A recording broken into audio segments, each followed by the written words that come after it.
কবিতা নিষ্পৃহ নই। কবি ডক্টর সুরাশিস মাইতি। আমার কণ্ঠের উচ্চারণে নীরবতা ভাঙতে বাধ্য বই কি। আমি আলোর সাজ নই, আমি জ্বলে ওঠা প্রত্যয়ের আগুন। সংগোপন অভিসারে আমি আর নিজেকে খুঁজি না, প্রকাশ্য রৌদ্রে দাঁড়িয়ে নিজেকেই চিনে নি। কল্লোলিনী তৃষ্ণা যদি ডাকে আমি নদী হয়ে যাই। কল্লোলিনী তৃষ্ণা যদি ডাকে আমি নদী হয়ে যাই। এক পা থেকে অন্য পায়ে নয়, নিজের পথেই নিজের স্রোত বয়ে নিয়ে যাই। ঘর্মাক্ত শরীর আমার পরাজয়ের চিহ্ন নয়, আমার পথ চলার স্বাক্ষর। বহুরূপ অবরোধ এলে দরজার সামনে দাঁড়াই, পিছু হটি না, কারণ প্রতিবাদেরও নিজস্ব এক মেরুদণ্ড থাকে।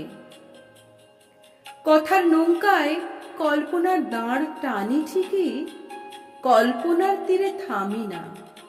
বাস্তবের উত্তাল জলে নিজেই দিশা নিজেই লিখি, নিজের দিশা নিজেই লিখি। অন্ধকার আমাজন আমাকে বিধ্বস্ত করেনি, তার ঘন সবুজের ভিতরেও আমি খুঁজে নিয়েছি সূর্যের একটি পথ। যুদ্ধ জয়ের মধু উল্লাসে পান করিনি, কারণ যুদ্ধ কখনো বিজয়ের অলংকার নয়। জিতেছি যেখানে সেখানে মাথা নত করেছি, হেরেছি যেখানে সেখানেই আবার নিজেকে গড়ে তুলেছি। আমার বুকের ক্ষত কালচে হয়ে গেলেও তার স্মৃতি মুছে যায়নি। ক্ষতই তো একদিন সংগ্রামের ইতিহাস লেখে।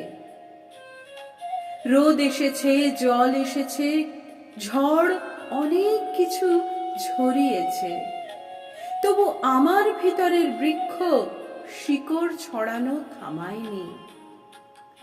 আমার ভিতরের বৃক্ষ শিকড় ছড়ানো থামায়নি। গাছের কাছেই শিখেছি, যতই ঝড় আসুক নত হওয়া আর ভেঙে পড়া এক কথা নয়, বেঁচে থাকাও এক ধরনের প্রতিবাদ।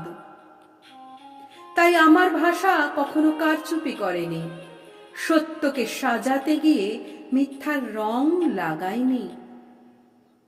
নির্জন নির্বাসন আমাকে নির্বাক করেনি, নিঃশব্দের বুক চিরে একটি উচ্চারণ জন্ম নিয়েছে। 10 দিক থেকে যদি ভুবন ডাকে তবে ফিরব না কেন? ফিরে যাওয়ার সাধ্য আছে, কারণ মানুষ শুধু নিজের জন্য জন্মায় না, কারণ মানুষ শুধু নিজের জন্য জন্মায় না। কারো চোখের অন্ধকারে একটি প্রদীপ হতে হলে নিজের রাতটুকুও পেরিয়ে যেতে হয়। লড়াই করেছি নিশ্চিত, কিন্তু কার সঙ্গে? শুধু মানুষের সঙ্গে নয়, নিজের ভয়ের সঙ্গে, নিজের সংশয়ের সঙ্গে, নিজের ভিতরে লুকিয়ে থাকা পরাজয়ের সঙ্গে। শুধু পৃথিবীর সঙ্গে নয়, নিজের নিষ্পৃহতার সঙ্গেও।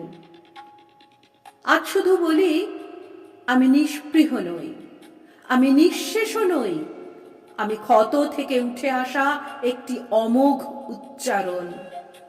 আমি ক্ষত থেকে উঠে আসা একটি অমোঘ উচ্চারণ। আমি অন্ধকারের ভিতর আলো খুঁজে নেওয়া অবিনাশী প্রত্যয়। পরিশেষে আত্মজিজ্ঞাসা, লড়াই কার সঙ্গে?